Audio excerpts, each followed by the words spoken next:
va commencer surtout à vous parler briefing et communication.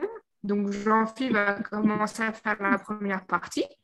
Puis après, j'aurai besoin de volontaires parce que je vais vous donner des devoirs pour la semaine prochaine. Je suis sympa.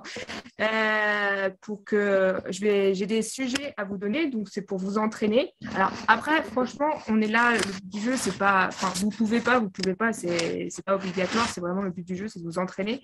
Parce que comme je vous ai déjà dit dans les mails, le plus à faire semaine finale de préparation. Et donc, prenez tout ce qu'il y a à prendre. Donc, je vais laisser maintenant la main à Jean-Philippe pour qu'il vous fasse la communication. Merci Océane. Donc, je vais d'abord vous partager un petit PowerPoint. Si vous le souhaitez, je peux après vous donner le fichier, si ça vous intéresse. Okay. Le thème, c'est de parler un peu de communication, parce que ce soit pour l'initiateur ou que ce soit pour d'ailleurs le guide de Palanquet, vous allez être amené à devoir, dans certains cas, présenter un cours, que ce soit un cours plus en salle ou un cours pratique, mais en tout cas pouvoir faire un briefing. Vous allez être face à des populations qui, très souvent, sont un peu stressées parce que c'est des situations nouvelles pour elles. Je pense notamment sur des cours pour des niveaux 1 ou même pour des baptêmes. Et donc, la manière dont vous allez communiquer, la connaissance des éléments de base, eh bien, va être assez indispensable si vous voulez que derrière, il y ait une compréhension et donc un apprentissage et l'acquisition de compétences nouvelles. Alors, dans ce petit PowerPoint, je vais vous traiter les points que vous voyez actuellement à l'écran. Je vais vous parler de ce qui peut être la mémorisation, l'écoute, les éventuels supports de communication que vous pouvez utiliser. Et puis après, un peu une ultime question du à quoi ça sert finalement. Alors, au niveau de la mémorisation de l'information, moi j'aime bien dire à mes étudiants, en début de cours, citer Benjamin Franklin, qui disait tu me dis, j'oublie. Tu m'enseignes, je me souviens. Tu m'impliques, alors j'apprends. Et vous avez beaucoup d'études qui ont été menées au Canada, justement, sur ces phénomènes d'apprentissage. Quelques chiffres. Si vous donnez un document à lire à quelqu'un, avec un peu de chance, il va retenir 10% du contenu. Dit autrement, 80% du contenu d'un document écrit est oublié aussitôt lu. Si vous êtes en train de faire un cours, un peu ce que je suis en train de faire actuellement, vous allez m'écouter quelques instants, votre esprit va vagabonder, va fatiguer, surtout en fin de journée. Vous risquez de retenir 20% de mes propos. C'est déjà un peu mieux. Si j'ai des croquis que je suis en train de dessiner, des schémas, des dessins que je vous montre, généralement, c'est beaucoup plus visuel. Vous en gardez 30%. Si par contre, je suis en train de reformuler, c'est-à-dire que j'exprime plusieurs fois, de manière différente, mes propos, là, vous risquez d'en retenir 80%. Ceci aussi parce que le cycle d'apprentissage est souvent itératif. Et puis, si je suis en train de vous expliquer quelque chose et que je vous fais participer en vous faisant créer un bloc, etc., il y a des chances que vous reteniez 90% de ce que nous avons vu ensemble. Je pense que ces chiffres sont très importants pour pouvoir aborder vos futurs élèves. Et vous voyez que simplement leur dire lisez ce document et après on passe à une quelconque pratique, vous risquez d'aller assez vite à l'échec.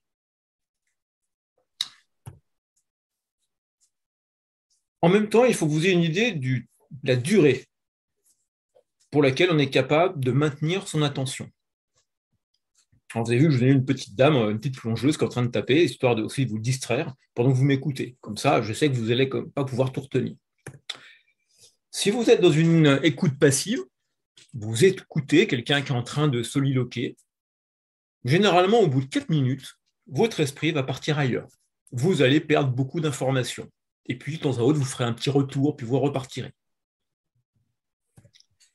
Si par contre, je suis en train de mener à bien une écoute avec stimulation, je vous pose des questions, je fais des choses un peu de ce type-là.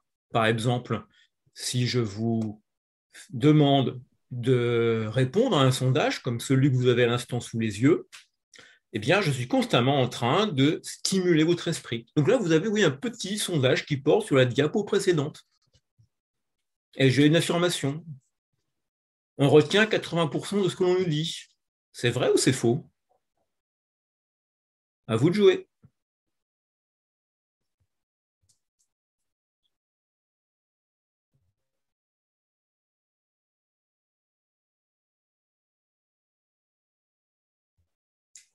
Réponse là.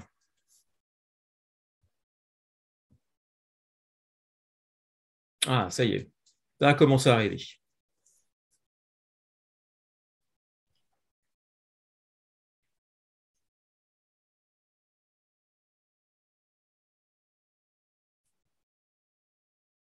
Alors, répondez seulement aux deux premières questions. Hein. Je reviendrai sur les autres. Bon, les trois premières si vous voulez. Je reviendrai sur les autres après. Je stoppe le sondage. À la première question, on retient 80% de ce que l'on nous dit. Vous répondez tous que c'est faux. Bah, effectivement, c'est faux. On vient de voir qu'au contraire, au mieux, on retient 20% de ceci. Bravo, vous avez retenu. À la deuxième question, on retient 3 fois plus de choses lorsqu'on le fait, lorsqu'on fait on les fait soi-même que lorsqu'on regarde quelqu'un d'autre les faire. Et bien ça, pour le coup, c'est vrai. C'est qu'effectivement, c'est ce que vous aviez là sur les 90%. Donc là, il y a une personne qui a dit que c'était faux, c'est pas bien. Et puis la troisième de mes affirmations, prendre des notes favorise la mémorisation. Eh bien, c'est vrai également. Vous êtes 4/5e à avoir dit cela, c'est vrai, puisque quand vous êtes en train de prendre des notes, vous êtes en fait dans une attitude où vous stimulez constamment votre cerveau. Vous vous concentrez, vous prenez des notes, vous arrêtez, vous reprenez, vous écoutez, etc. Voilà, donc vous voyez là, quand je suis déjà en train de vous stimuler, normalement, vous continuez à me suivre. Et puis par contre, si je vous fais passer à l'action durant un cours, eh bien, normalement, votre attention va pouvoir se maintenir de 40 à 45 minutes. Vous voyez, ça vous donne un tout petit peu déjà une idée de la manière dont vous allez procéder. Si vous ne faites que donner de l'information, au bout de 4 minutes, vous avez perdu vos élèves. Ce n'est pas la peine. 20 minutes si vous les stimulez, des questions, et puis si vous faites avec eux les choses, vous pouvez faire quelque chose d'un peu plus long. Ensuite, je voulais aborder un autre point avec vous, toujours sur le thème de la mémorisation. Là aussi, les Canadiens ont beaucoup travaillé et on s'aperçoit assez rapidement que lorsque vous êtes en train de faire une explication, si vous donnez plus de 3 à 5 consignes, eh bien, la majeure partie va être perdue. On a un cerveau qui finalement est plutôt assez limité. Au-delà de 5 consignes, il est full, ça ne marche plus. Donc, pour nous, ça veut dire que lorsqu'on est en train de préparer, puis de dispenser un cours, il y a quelques points sur lesquels il faut faire très attention si on veut que ça reste en tête. Surtout pour nous, parce que lorsqu'on va emmener nos élèves sous l'eau, on n'aura plus aucun moyen pour leur rappeler ou éventuellement compléter nos propos. Donc, ce qui veut dire que dans un premier temps, dans vos explications, il faut faire un énorme effort de synthèse, pas partir sur des discours fleuves. Vous allez, pour le coup, et pour les plongeurs, c'est dommage, les noyer, et en plus, c'est certain qu'ils ne vont pas se souvenir de tout. Deuxième point qu'il faut se souvenir par rapport à cette mémorisation, c'est séquencer vos propos. Regardez par exemple votre numéro de téléphone ou votre numéro de sécurité sociale. Si on accole tous les chiffres ensemble, il y a de fortes chances que ce soit vite impossible de l'apprendre. Le numéro de téléphone, pour vos téléphones mobiles ou vos natels, vous allez dire « je suis le 06 74 06 54 », etc. Et non pas tout d'un seul bloc. 06 54 06 74 3. Et puis enfin, pour être sûr qu'il y ait mémorisation, il faut que vous fassiez participer vos élèves, comme on l'a vu juste avant. Il faut qu'ils disent avec vous, il faut qu'ils fassent avec vous. Alors, je vous donne un petit exemple de la manière dont on peut procéder. J'ai pris l'exemple du vidage de masque. voilà comment je peux dire les choses. Tout d'abord, je vais avoir un discours d'introduction. Je vous dirai, voilà, aujourd'hui, nous allons étudier le geste de vidage de masque. On a notre thème. Après, je vous dirai pourquoi. Pourquoi est-ce qu'il faut que vous appreniez à vider votre masque? Eh bien, c'est pour que vous puissiez faire face à une entrée d'eau éventuelle, sans avoir besoin à chaque fois de faire surface pour le vider. Et puis, le point à retenir, dans ce qui sera tout de suite applicatif, pour vider votre masque, il faut penser à souffler par le nez. Ensuite, vous trouverez mon séquençage. Je vous dirais, on va faire cet exercice en 3 temps. Dans un premier temps, vous allez maintenir le haut de votre masque sur votre front afin que l'air que vous allez souffler ne s'échappe pas par le haut. En même temps, vos élèves pourront répéter le geste et le propos. Dans un deuxième temps, vous leur direz, vous allez maintenant souffler par le nez dans ce masque. Ainsi, l'air pénètre dans le nez, il ne peut pas sortir par le haut, donc va chasser l'eau vers le bas. Le masque va se vider.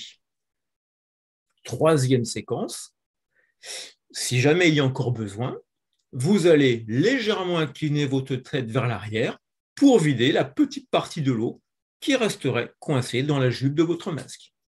Et là, votre élève, vous voyez, 1, 2, 3, va retenir, mémoriser ce que vous allez pouvoir leur faire faire un peu plus tard dans l'eau. Est-ce que ça va pour vous? Si ça va pour vous, eh bien, vous allez pouvoir utiliser les petits pictos en me disant « Ok, je lève le pouce » ou m'applaudir si vous avez besoin. J'aime bien les applaudissements. Après, il faut voir que vous pouvez changer aussi un peu vos méthodes lorsque vous êtes en train d'enseigner. Certaines sont peut-être moins bonnes que d'autres. Vous avez le cours type magistral, ce que vous voyez ici sous la photo. Vous avez un personnage respectable devant une foule et il l'explique, il l'explique, il l'explique. Il s'écoute un peu lui-même. Là, je ne suis pas sûr que ça retienne grand-chose. Deuxième méthode pour vous, c'est ce que vous aurez peut-être beaucoup plus à faire en salle, c'est la méthode démonstrative. J'ai un tableau, je vais pouvoir marquer des choses, faire des petits calculs, des explications, mes petits schémas. Je vois que ça plaît à Pauline, ça. Ça devrait permettre à vos élèves de comprendre. Vous aurez cela avec Jean-Marc sur ce qui peut être également l'étape de décompression. Et puis vous avez la méthode qui marche pas mal, c'est la méthode participative. J'implique mon auditoire. Vous voyez, là on lève les mains, on participe, on répond à des questions, on pose soi-même ces questions. C'est interactif. Normalement, ça, c'est ce qui est bien pour pouvoir assimiler. Ça va toujours? Je vois pas de pouce, ça m'inquiète. Ah oui, c'est la méthode artisanale, ça. Vous devez trouver normalement des pouces que vous pouvez utiliser sur votre tableau. Cherchez bien. Ensuite, mais ça c'est... merci Pauline, bravo. Moi, j'arrive pas. Mais si, il faut chercher. Il doit y avoir 6 boutons en bas de l'écran, c'est quand même pas compliqué. Ensuite, il faut essayer de se mettre aussi dans des conditions matérielles, notamment pour un cours en salle, qui favorisent l'écoute. Alors, ce qui ne marche pas bien, vous voyez, c'est la salle un peu de ce type-là, ce que vous avez connu au collège, au lycée ou ailleurs. On les a mis en rang d'oignon, donc ce qui fait que vous voyez la nuque de votre voisin et votre voisin de derrière voit votre nuque à vous. Ce n'est pas hyper participatif, ça ne favorise pas tellement les échanges. D'autres mises en place dans la salle vont pouvoir beaucoup plus vous aider. Vous voyez ici, vous avez une configuration où vous avez mis vos élèves en U, et puis vous êtes devant le tableau, et puis vous parlez, et tout le monde vous voit, tout le monde se voit. Ça favorise comme ça les échanges. Et là, vous n'êtes plus le sachant qui est en train de raconter son texte, vous êtes plutôt celui qui coordonne des échanges. C'est vrai, moi j'aime beaucoup moins cette config, mais la configuration, oui, en V, où vous avez des tables qui ne sont pas tout à fait les unes en face des autres. Là, j'aime un peu moins parce que quand vous mettez 5 ou 6 personnes dans un des pans du V, on ne se voit plus trop les uns les autres, c'est plus compliqué pour discuter. Mais pourquoi pas?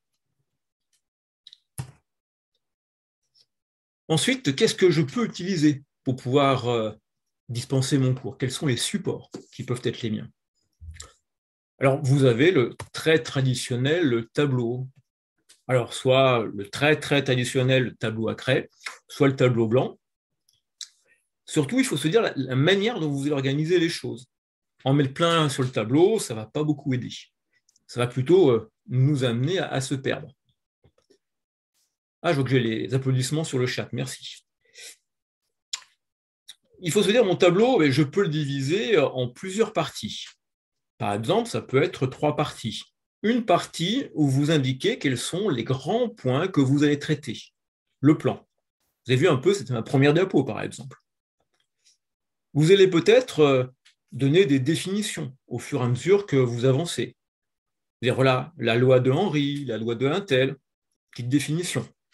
Ça, vous verrez ça plus tard, au cas où, pas de panique. Je vois Cédric qui a un regard en biais là, il se dit, oulala, tout de suite des gros mots. Et puis, vous avez une autre partie de votre tableau que vous pouvez consacrer pour pouvoir faire des calculs. Un peu d'Archimède, un peu de gonflage de blocs, etc. On peut utiliser après un peu de mise en scène, de la couleur, du surlignage, etc. Bon. Après, l'important, c'est quand même la première partie. Le plan, les définitions s'il y a besoin, les exercices.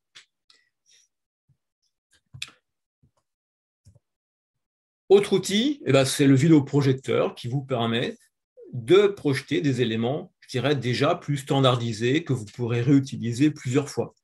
Donc ça, c'est les fameux PowerPoint. PowerPoint, moi, ce que je vous conseille, c'est souvent de ne pas mettre de texte complet, mais utiliser plutôt quelques phrases clés. Et puis derrière, vous allez pouvoir amener les éléments. C'est parce que, notamment, on a vu ça juste avant, si vous mettez du texte complet, vos élèves vont complètement arrêter de vous écouter, ne vont plus participer et vont lire le texte. Et on a vu que c'était une catastrophe, on retient 10% d'un texte qui est lu. Alors que si je mets juste quelques termes, que d'ailleurs je développe, que je vous interpelle, que je dis d'ailleurs, Aurélien, qu'est-ce que je viens de raconter? Tu es où? Voilà, ça participe, ça va beaucoup mieux. Attention, parce que c'est toujours un désastre, à la couleur des fonds d'écran que vous utilisez. Évitez de prendre des fonds sombres avec une écriture sombre dessus. C'est un désastre. Un fond foncé avec des lettres écrites en blanc, ou vous dites, tiens, je mets un fond noir avec des lettres bleues, ça fait rapidement pleurer les yeux. C'est pas bon. Et on voit rien. Ensuite, vous pouvez amener des outils complémentaires, histoire de changer un peu. Vous avez votre tableau, un paperboard pas loin. Et vous commencez à pouvoir écrire des choses pour compléter. Vous pouvez amener des planches anatomiques, etc., pour directement montrer tout cela. Des objets. Vous faites un cours sur le détendeur, c'est pas mal d'en avoir un sous la main ou plusieurs. Et puis, ce qui est de plus en plus apprécié, c'est la petite vidéo d'1, 2 ou 3 minutes qui permettent de souligner un propos ou éventuellement qui permettent de développer ce qu'on a pu entreapercevoir dans la vidéo. Et ça, je dirais, c'est le nec plus ultra, on ne fait pas comme ça tout de suite, bien sûr.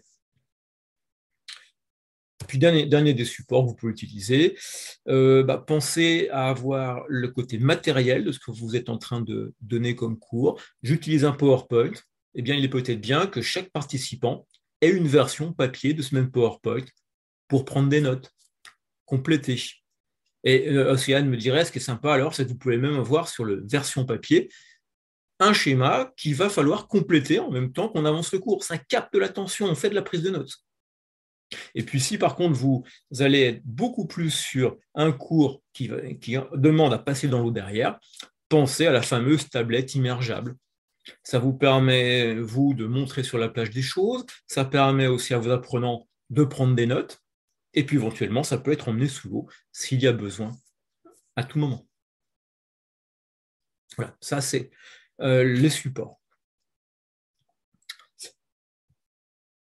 C'est plus un support, mais c'est nécessaire, c'est l'attitude de l'enseignant. Alors au début, on a toujours un peu de mal avec tout ça parce que la première règle, c'est qu'il va falloir que vous soyez quelqu'un qui soit accueillant. Je vous rappelle, vos petits plongeurs débutants ou qui demandent à confirmer et à approfondir, ils ont un peu de stress. Donc, un petit sourire quand on les reçoit, de l'empathie, c'est-à-dire, je me mets un peu dans l'état d'esprit où ils peuvent se trouver. Je suis à leur écoute. Voilà, je parlais de l'écoute, la revoici. Être capable de répondre à leurs questions, lorsqu'ils en ont, voire précéder les questions. Parler distinctement. On ne marmonne pas, on travaille un peu sur l'élocution, au besoin. On tente d'être attentive, n'est-ce pas, Pauline? Super ces caméras, on voit tout. On peut utiliser la gestuelle. Alors là, moi, devant l'écran, j'ai un peu de mal. Mais vous avez des mains, ça peut servir. Ça peut servir. Ça peut servir à montrer, à démontrer, à illustrer les choses. Rappeler d'autant plus les signes que l'on peut avoir en plongée, s'il y a besoin. Et puis, toujours, et ça c'est l'approche itérative que l'on rencontre lorsqu'on est enseignant, la pédagogie, c'est répéter, répéter, répéter. Vous avez vu qu'on a beaucoup de pertes dans nos discours. Eh bien, ce que j'ai dit dans le cours précédent, lorsque je passe au cours suivant, eh bien, une bonne partie, il va falloir que je le rafraîchisse, que je le donne d'une autre manière, que je fasse participer. Vous vous souvenez, hier, on a vu un cours sur les détendeurs. Bon, eh bien, Nicolas, est-ce que tu peux me rappeler ceci ou cela? Et là, généralement, quand on sait qu'on est questionné, on est un peu plus attentif. Et puis, lorsqu'on nous a complété un peu nos connaissances, eh bien, on va retenir un peu plus. Et puis, lorsqu'il y a des mots importants, il faut être certain que ceci soit bien compris. Eh bien, on va aller beaucoup plus sur un détachement des syllabes, quitte à écrire le mot pour qu'il soit bien retenu. On parlait de la loi d'Henry, par exemple, il va falloir que je sois capable d'en parler. Lorsque vous allez avoir tout ce qui peut être les modèles théoriques de décompression, il y a peut-être quelques termes, il faut que je sois sûr qu'ils soient retenus. Donc je vais bien les prononcer, éventuellement les épeler, pour que vous puissiez en garder une trace. Et puis surtout, il faut être positif, encourager ses élèves, dire bravo Pauline, tu as tout compris, tu as fait ce qu'il fallait, mais Cédric, tu es pas mal aussi. J'en profite pour également vous dire attention aux termes que vous employez. Vous êtes face à des gens qui débutent, par exemple, qui sont stressés. Essayez de donner le bon côté des choses. Évitez, par exemple, de leur dire nous allons pouvoir plonger sans risque. Dites plutôt cette zone est réservée à la plongée. Ne leur dites pas si vous ne faites pas ça comme ça, vous allez vous exploser les poumons. Mais plutôt leur dire on va pouvoir essayer de travailler en toute sécurité, il n'y aura pas de risque de surpression. Vous voyez, c'est des fois des termes sur lesquels il faut faire attention. Évitez de dire on va tous mourir, parce que là, c'est la panique à bord. Voilà. Et puis la vraie question à se poser, peut-être, au final, ce que je raconte, à quoi ça sert? À quoi ça sert? Et nous sommes dans un domaine où les gens sont là surtout pour de la plongée loisir. Donc toute la théorie notamment qu'on peut leur amener est constamment en lien avec la pratique, et c'est bien la pratique qu'ils veulent. Ils veulent aller sous l'eau, se faire plaisir, évoluer, et bien se rappeler que nos connaissances, ce qu'on amène, c'est pour ça. Ce n'est pas simplement pour faire de la physique, de la chimie, de la théorie sur les gaz, etc. Voilà, donc éliminer tout ce qui ne semble pas être intéressant, important pour la pratique et pour du plongeur. Voilà, moi j'en ai terminé avec ma petite affaire portant sur la communication. J'espère que je n'ai pas été un trop mauvais communicant. Voilà, j'enlève maintenant mon petit diaporama. Je me permettrai l'occasion de vous embêter avec ces problèmes de pédagogie assez régulièrement. Vous avez vu, c'est itératif, donc il faudra y revenir forcément. Océane, je te rends la parole. Avant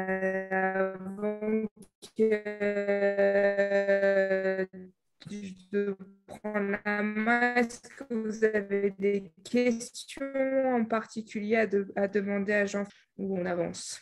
Je vois que ça rigole. C'était un peu lent Non, dans tout va l'expression. bien. Océane, tu as un souci en fait avec ton débit, je pense qu'il Faudrait peut-être que tu coupes ta vidéo pour qu'on t'entende bien. Ok, alors attends. Ouais, c'est plutôt ça lag là. Ah, donc c'était de moi que vous vous moquiez. Ouais, en fait. Merci. Donc personne n'a des questions pour Jean-Philippe? Tout est clair, tout semble, tout semble cohérent. Ok. Bon, bah, Merci beaucoup. allez, à moi. Hop. Voilà. Oui.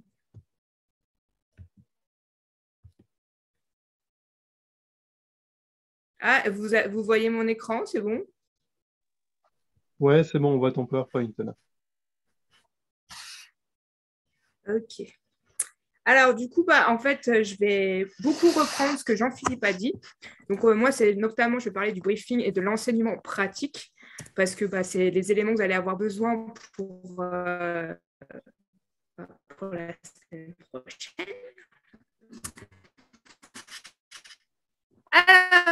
Alors, du coup, le briefing, par chance, beaucoup répété ce que je vous ai déjà dit, mais je pense que ça ne fait pas de mal de rafraîchir un petit peu les idées.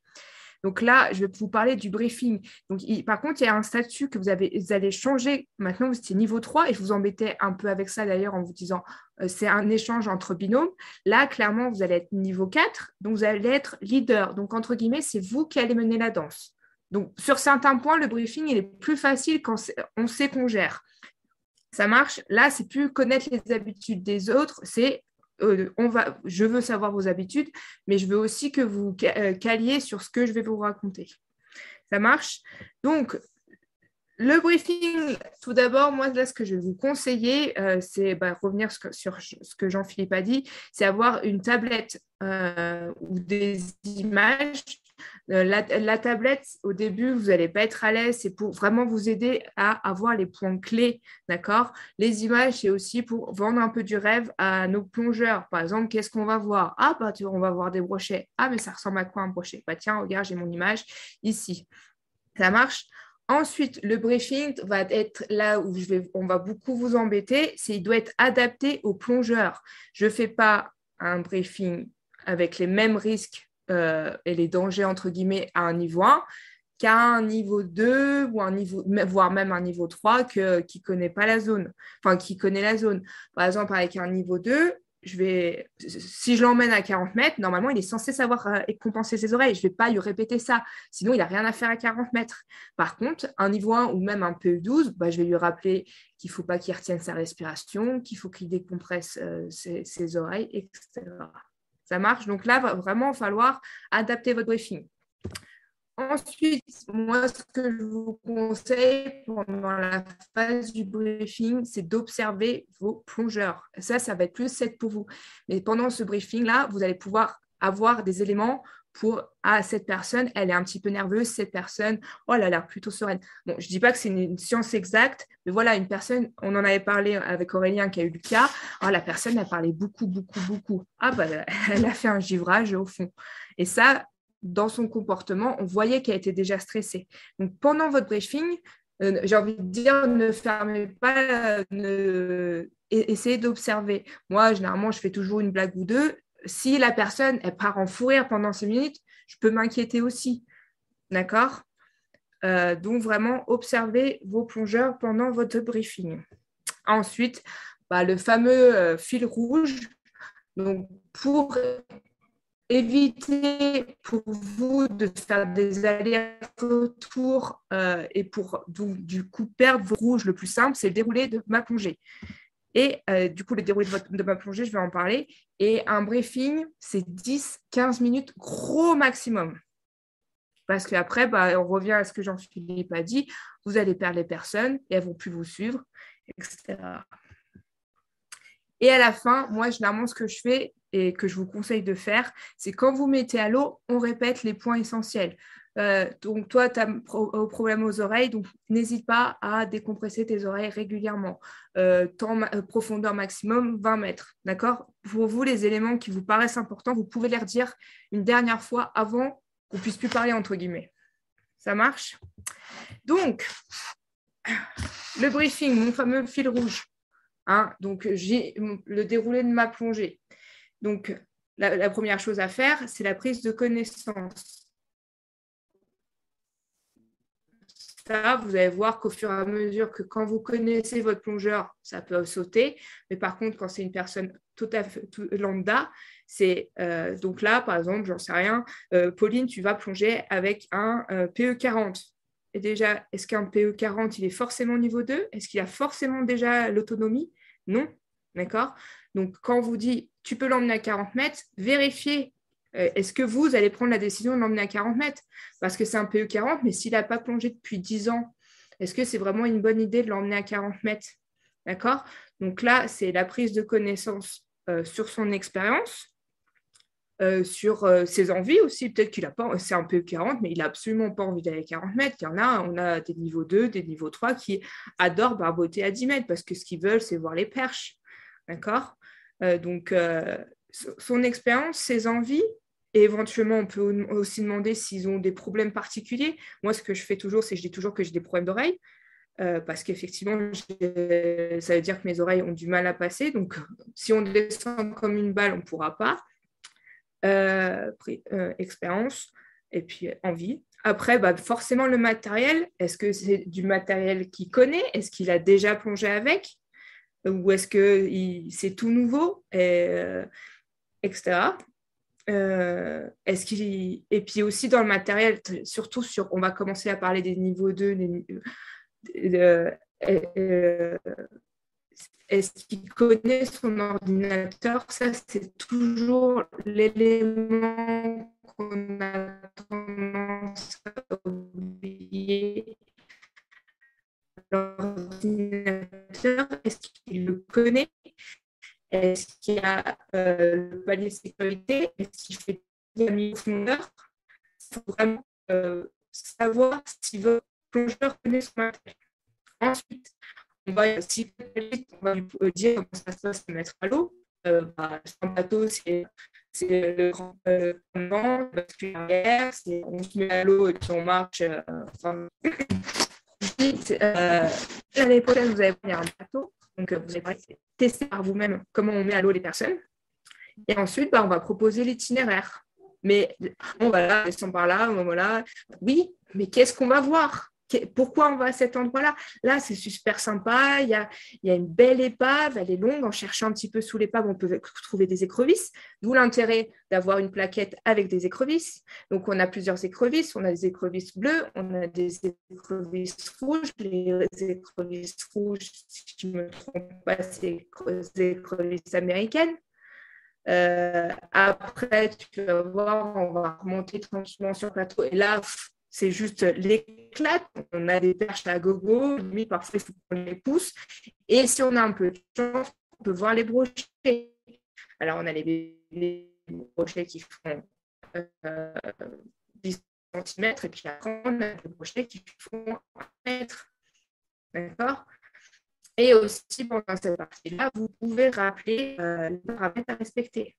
C'est quoi les paramètres que votre DP vous a donnés? Donc profondeur,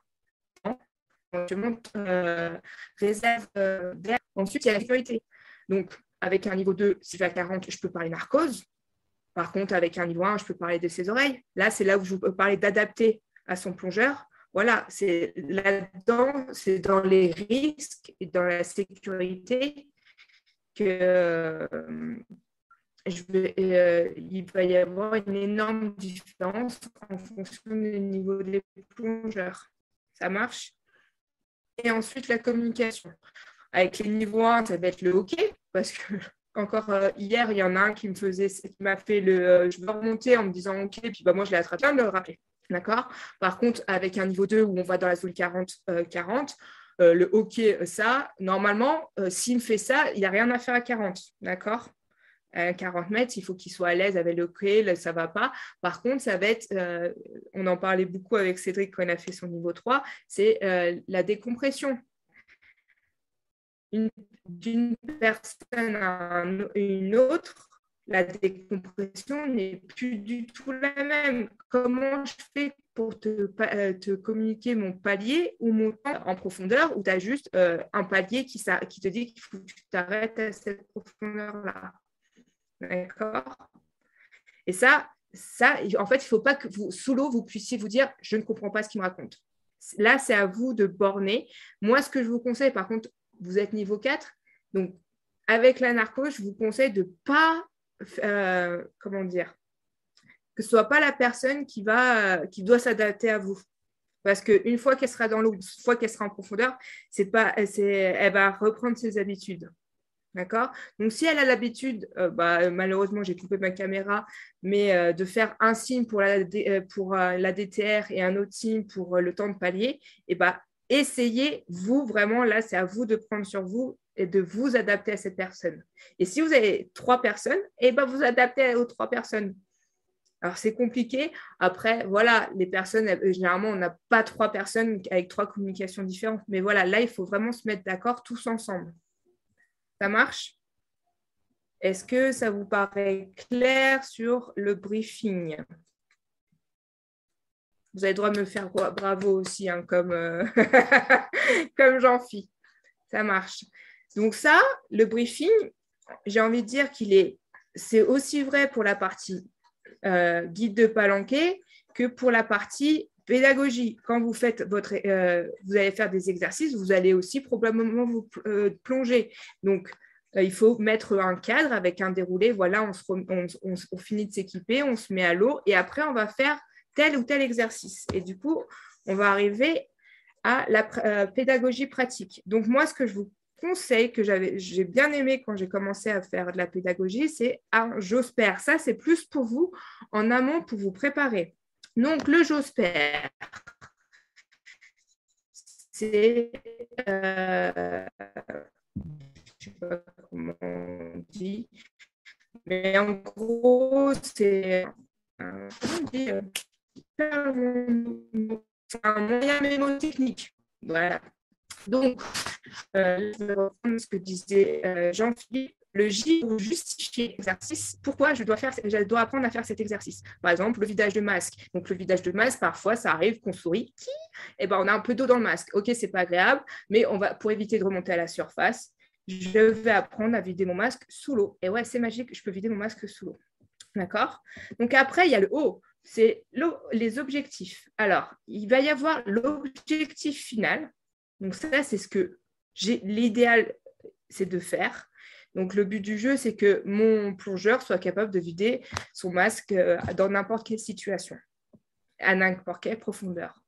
Ça, c'est l'objectif final. Mais il va falloir que je passe par des étapes intermédiaires pour arriver à ça. Donc, les étapes intermédiaires, ça peut être aussi bien une évolution dans la profondeur. Au début, je fais ça en surface. Après, je fais ça avec 50 cm d'eau sur la tête et après 3 mètres et 6 mètres, etc. Mais ça peut être aussi une étape dans la difficulté. Au début, je fais ça. Il y a des personnes qui peuvent avoir des problèmes de dissociation bucco-nasale.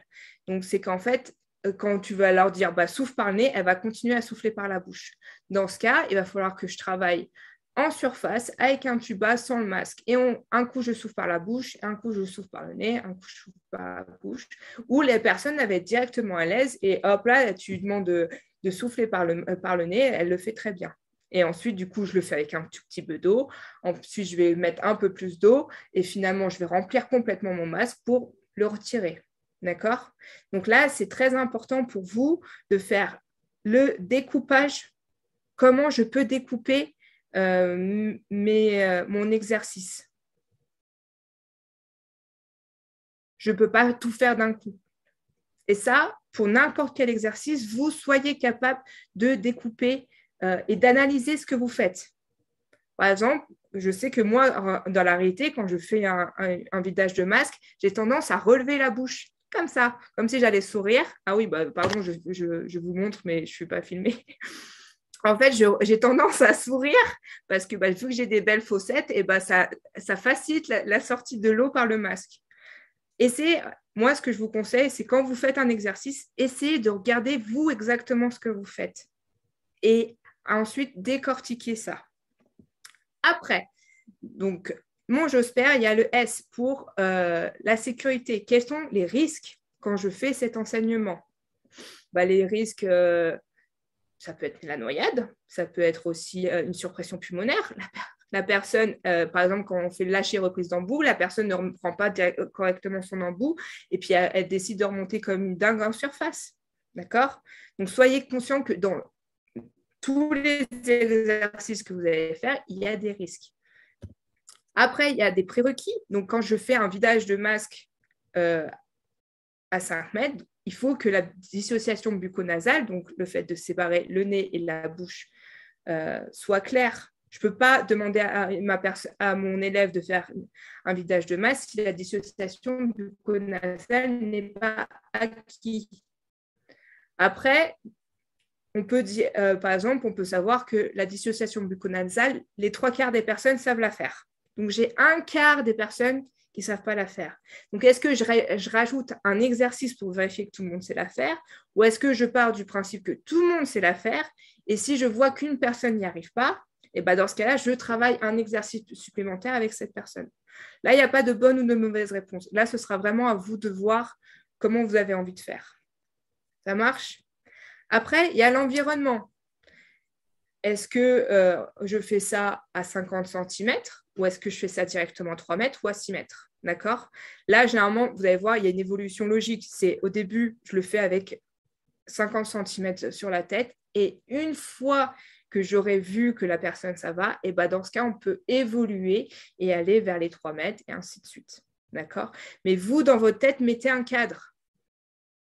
Quand je vais vous donner les exercices, mettez, voilà, cette personne, je la connais déjà ou pas, on a déjà pratiqué cet exercice ou pas, j'ai déjà vu du coup des prérequis ou pas. D'accord? Vous mettez un cadre le plus possible, ce sera pour vous le plus facile. Ça marche? Et en dernier, du coup, il y a les résultats. Mais les résultats, c'est pour que la personne, le plongeur, puisse dire oui, je suis capable de faire cet exercice ou non, je ne suis pas capable de faire cet exercice. Par exemple, c'est je retire mon masque, je fais 3 cycles respiratoires et je le remets. Si la personne elle retire son masque et aussitôt elle remet, ça veut dire qu'elle n'est pas à l'aise. D'accord? Et là, en plus, si vous lui disiez, tu retires ton masque et tu me fais 3 cycles respiratoires, la personne d'elle-même sera capable de dire, ah bah non, je sens que je l'ai remis aussitôt. Le résultat doit être évalué par vous et par en même temps votre plongeur. Ça lui permettra de lui-même dire, ok, j'ai une difficulté là-dessus. Ça marche? Donc, la pédagogie pratique. Là, je vais revenir à ce que Jean-Philippe a dit. Quand vous faites un cours ou que vous expliquez un exercice, il faut qu'on ait un débit lent. On a tendance parfois avec le stress, surtout au début, à avoir un beau débit, à parler rapidement. On essaie d'avoir un langage simple, pas les mots compliqués pour étaler sa science. Au fur et à mesure, vous pouvez rajouter des mots compliqués, mais au début, faites au plus simple. Parfois, on peut dire prenez les plongeurs pour des enfants. Si vous savez vous adresser aux enfants, vous saurez vous adresser à n'importe quel plongeur. Ensuite, toujours revenir sur des phrases positives. J'avais un plongeur la dernière fois, il avait repéré que la nana était un petit peu stressée. Ah, il a pas arrêté. Ah oui, je vois que tu es stressée, je vois que tu es stressée. À votre avis, est-ce qu'il a eu tendance à la calmer ou à rajouter du stress sur ce qu'elle disait? Voilà. Donc, c'est pour ça, je ne sais pas si vous avez déjà sur le signe ça ne va pas, je dis ça va moyen généralement. Ça va moyen parce que j'essaie d'avoir toujours des phrases positives, comme Jean-Philippe l'a dit. Ensuite, quand vous faites vos démonstrations d'exercice, il faut que vous surjouez tout ce que vous faites. D'accord? C'est regarde-moi. J'appuie sur le haut. C'est horrible. Attendez, je vais essayer d'activer ma vidéo pour que ça marche. Je bouge. Donc, c'est regarde-moi. J'appuie sur mon masque et je souffle par le nez. Et après, je regarde en haut. D'accord? Il va falloir surjouer ce que vous allez faire. D'accord? Oui, moi, le vidage de masque, je peux le faire comme ça et c'est fini. Mais là, c'est des gestes lents, c'est très clair, c'est très surjoué, c'est du théâtre.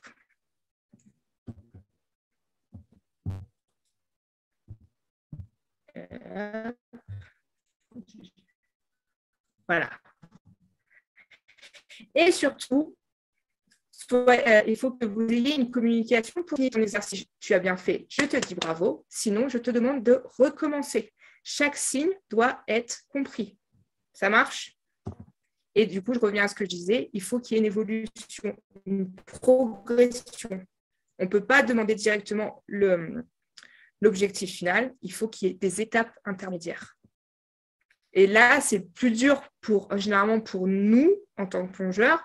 Là, ça va, vous êtes tous plus ou moins assez jeunes plongeurs, mais quand ça fait longtemps qu'on plonge, c'est normal de faire comme ça le vidage de masque.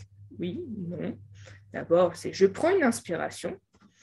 Ensuite, c'est je viens appuyer, je souffle par le nez et éventuellement, je lève la tête.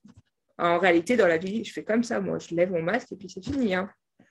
Ça marche? Parce qu'on ne pourra jamais vous apprendre tous les exercices du monde. Il y aura un B.A.B.A., mais ça se trouve, la Fédé vous apprendra toujours un nouvel exercice à faire. Et on ne vous aura pas appris à ce moment-là comment l'enseigner. Donc, posez-vous la question, mon résultat final et des petits exercices que je peux faire pour bien savoir le faire. Et c'est comme le palmage. Vous allez faire comment pour apprendre à palmer aux gens?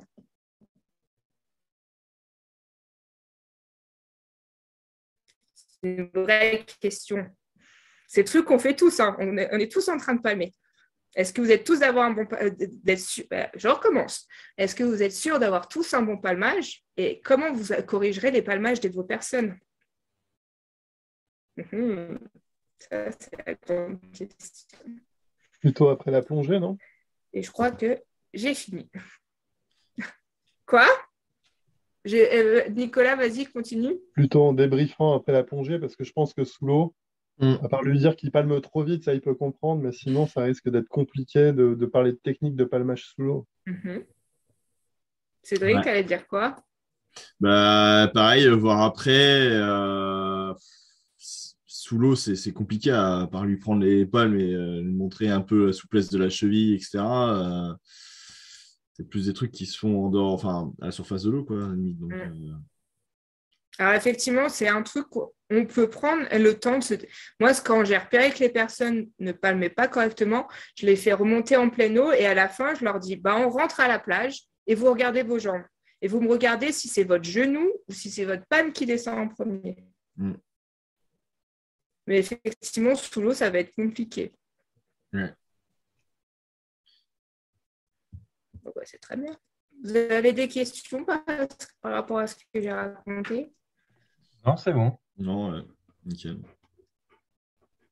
Alors, du coup, qui a envie de me faire un sujet, un briefing niveau 4 pour la semaine prochaine et qui a envie de me faire un briefing PEDA pour la semaine prochaine?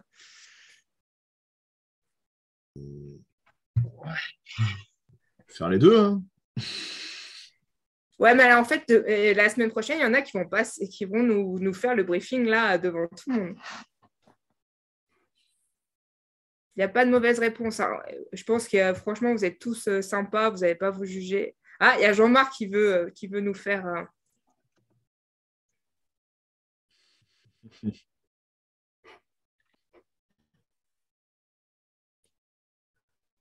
Ah non, tu veux pas, Jean-Marc, je sais pas. Non, c'est pas juste. Je ne vais pas faire ça. Aurélien, tu nous fais un sujet de PEDA? Allez, PEDA. Pourquoi c'est pas juste? Qui veut? Sophie, il y a quelqu'un qui Allez, veut. PEDA pour... Alors, je vais te donner un sujet. Attends, j'en ai... Ah, qui veut? Moi, je veux bien. Pareil, Moi, je pense que tu peux Cédric, donner un sujet par personne et on doit présenter, et puis voilà, quoi. Ouais, voilà, et aléatoirement, tout le monde prépare, et puis après... Tu nous fais un petit récap par mail en disant un tel. Ouais, je vous envoie ça. Voilà. Je vous envoie des sujets par mail. Ça marche. Et alors, pour la semaine prochaine, je vais aussi vous envoyer un sujet sur la réglementation. Enfin, c'est un test. Un test sur la réglementation. Vous le faites si vous avancez pour la semaine prochaine. Et c'est un sujet qui, c'est l'année dernière qu'il est sorti, donc c'est vraiment les sujets que vous pouvez avoir à l'examen. Ça marche? Ok. Je vous envoie tout ça par mail. Tu peux parler un petit peu de comment ça se déroule l'examen? Oui, je peux. Alors, qu'est-ce que tu veux savoir? J'imagine que pour le niveau 4, ça va être un peu plus qu'une feuille avec un QCM qu'on va faire au coin de la table Alors, après une plongée, quoi. C'est ça non, la question que j'ai. Où, c'est comment, des etc. questions. Ouais, pour tout ce qui est partie écrite, c'est des questions ouvertes. Donc, tu vas voir. Je vais t'envoyer le sujet des questions ouvertes avec des calculs. Tous les sujets que je vais te donner, c'est des sujets qui sont tombés récemment. Donc, comme ça te fera l'idée. Mais dans l'idée, peut-être qu'on fera, en fonction de comment vous avez avancé. La dernière fois, on avait fait vendredi, l'après-midi, les sujets de théorie. Le samedi, comme ça, le samedi, on fait tout ce qui est natation, etc. Et puis, on fait tout le reste des examens. Alors, il y a un truc aussi que j'avais oublié pour le niveau 4, il y a le matériel à savoir. Donc, c'est comment fonctionne un détendeur, pourquoi vous avez ce détendeur-là, quel est votre ordinateur, etc. C'était ça le sujet en plus. Mais il me semble qu'Océane avait dans son email indiqué quelles étaient les différentes épreuves pour l'initiateur que pour le N4. Oui. Ça vous donne déjà un peu une idée des grands types de sujets. Et puis voilà, pour tout ce qui est théorique, on va voir les sujets là au fur et à mesure des semaines, et c'est vraiment ce genre de questions que tu peux avoir. Ok. Moi, j'ai des questions là par rapport au niveau 4, là, matelotage, donc c'est tout ce qui est nœuds, etc. à savoir. Ouais. Ok. Et le 500 mètres caplé, j'ai essayé de regarder sur Internet, mais j'arrive pas bien. Alors, les épreuves, les autres, je vois bien, mais le 500 mètres caplé. En fait, tu as tout le matériel sur dos et tu dois faire 500 mètres. Ah oui, d'accord. Ok. De nage. D'accord. Est-ce que vous avez commencé à... Ouais. C'est vraiment, tu as le matériel, t'as tout le matériel de plongée sur dos et puis tu as 500 mètres à faire. Et je crois que c'est fait ou non fait en 15 minutes. D'accord.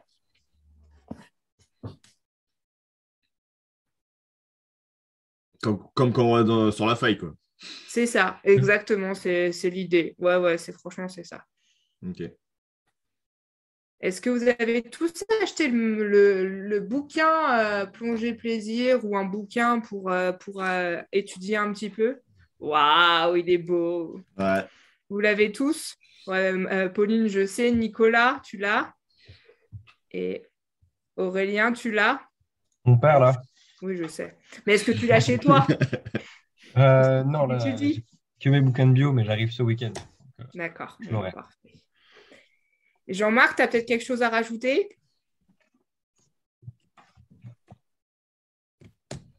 Non, j'ai rien à rajouter. Alors, non.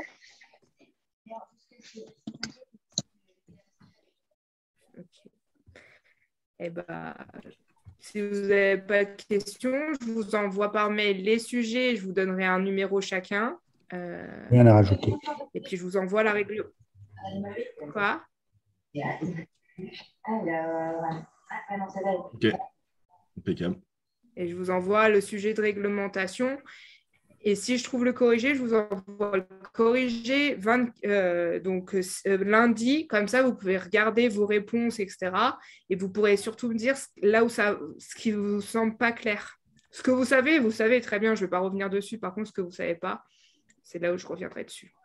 Ça marche? Ça marche. Ok. Ok. Ok. Ok, salut. Bon, Et dans ce cas, je vous dis bonne soirée et puis à mardi prochain.